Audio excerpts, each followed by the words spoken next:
All right, I wanted to try a quick run through of the funnel problem on AP Prep number 6, at least in this year.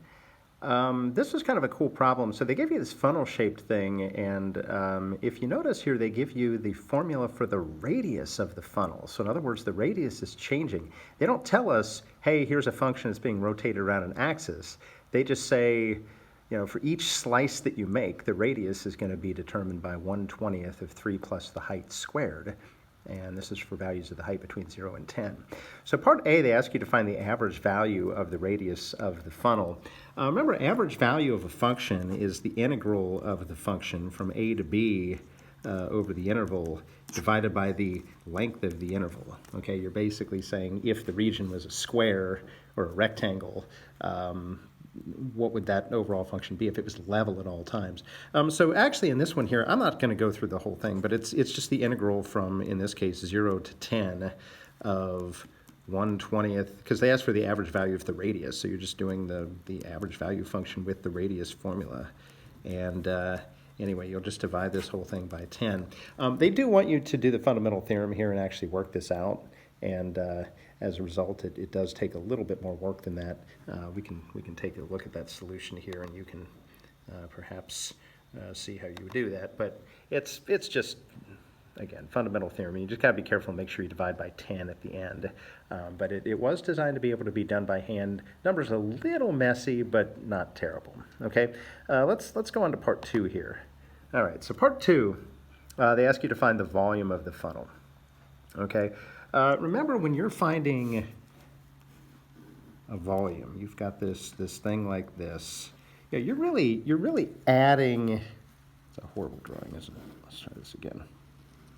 You're really adding disks. Okay, this is a disk method problem. This is a solid. So you're adding disks, and you're stacking them up vertically. In this particular case, you're stacking them from a height of 0 up to a height of 10. Okay, wherever this thing's located. Okay, so it all comes back to the dV statement. dV is equal to pi r squared h is how you would normally find the volume here. Now, they don't rotate it around an axis. You know, that on the surface seems kind of challenging, but then you think about it, you realize, oh, they gave me a formula for the radius. The radius is just 1/20th 3 plus h squared. And then the height of each of those disks is just the, you know, you could call that dy, but they're using an h here, so they're calling that a dh. Okay, and so we have pi times the radius. Make sure you're squaring the radius and multiplying by pi. And we're just going to take the integral of that thing, going from an h value of 0 to an h value of 10. And that should be the formula, okay? Again, this one was originally on a no calculator test, so they were expecting that you were going to do this one by hand, which is a little bit brutal. But you can see there, they've got the radius formula squared, okay? They factored the pi out. And actually, they ended up factoring out 1/20th squared is 1/400th, so they factored that out. And then they got this relatively simple equation to integrate. And of course, they did the fundamental theorem here. And of course, we sub the 0 in, everything's going to drop out. And so, again, pretty messy answer, but you know, not something that would take more than probably 5 minutes to do. Okay, and then part 3 of this says that the funnel contains liquid that's draining from the bottom. At the instant when the height of the liquid is 3 inches, the radius is decreasing at a rate of 1/5 of an inch per second. At this instant, what is the rate of change of the height of the liquid with respect to time? Well, notice they have all kinds of different references to rates. The height's changing, the radius is changing, you know, all these different things are changing. This is a related rates question.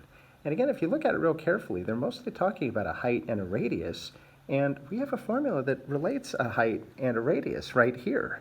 So I think we should just be able to take the derivative of that with respect to t and just substitute everything in. So let's look at this. So h is equal to 3.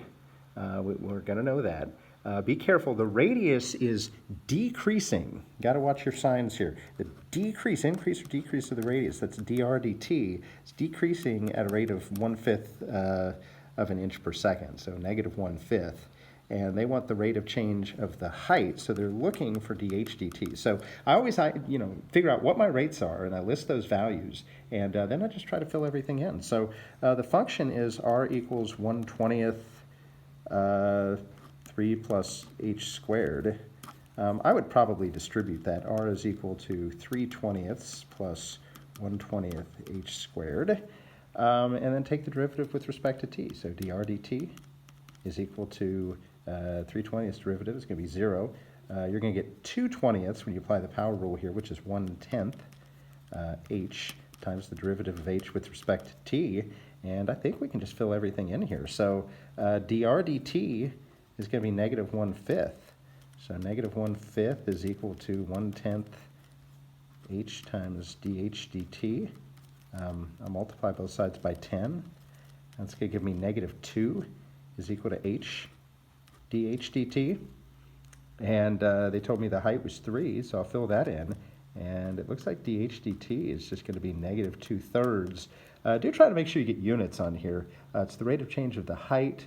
The height is in inches, and it looks like inches per second. So it's decreasing by 2/3 inches per second, and that's our final answer. So a problem that on the surface looked like it was going to be miserably difficult really isn't all that terrible. And let's go back, we'll look at their official answers as well and just make sure that that is stacking up properly here. And anyway, we can see here, yeah, same kind of thing there, pretty much the same order I did it. Looks good.